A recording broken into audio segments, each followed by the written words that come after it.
So I have to let you Kristen Wiig was supposed to be here, but she is working in New Mexico on a movie that I am also working on with her, but my character got, his scenes were shot before her. She's still working until 6:30 this morning. I got up at 5 this morning and flew to see you lovely people. So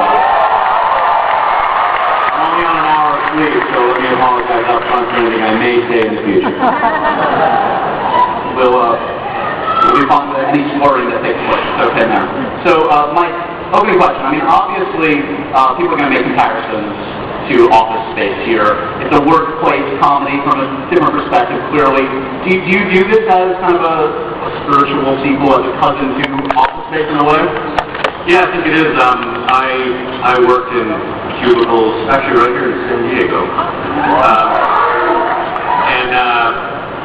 And so Office Space was kind of based on that. Then when Beavis and Butthead happened for the first time, I had people working for me. I went from always being an employee complaining about the bosses to suddenly having 30 to 90 people working for me and just going, God, man, these people are hard to babysit, and suddenly getting sympathetic to my old bosses. So, yeah, and this is set in a factory which has its own kind of set of characters. So.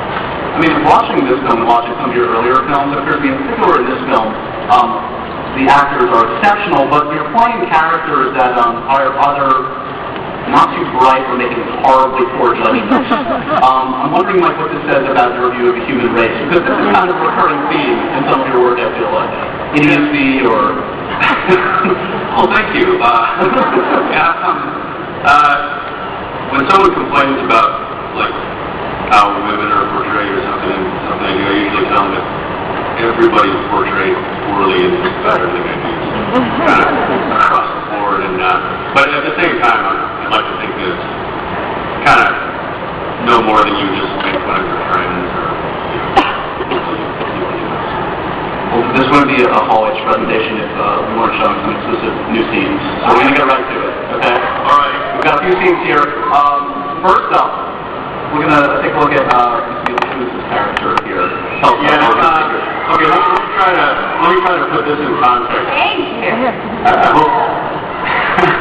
I hope this makes sense. Okay, she plays this kind of grifter this character named Steph has what you saw in the trailer, got his testicles knocked off in an accident. And there's going to be a big settlement. She reads about it, so she reads about this guy that's going to get like millions of dollars and also has no balls, and so she gets really excited about the prospect of that. And she's managed to work her way into the factory to try to meet this guy. So that's what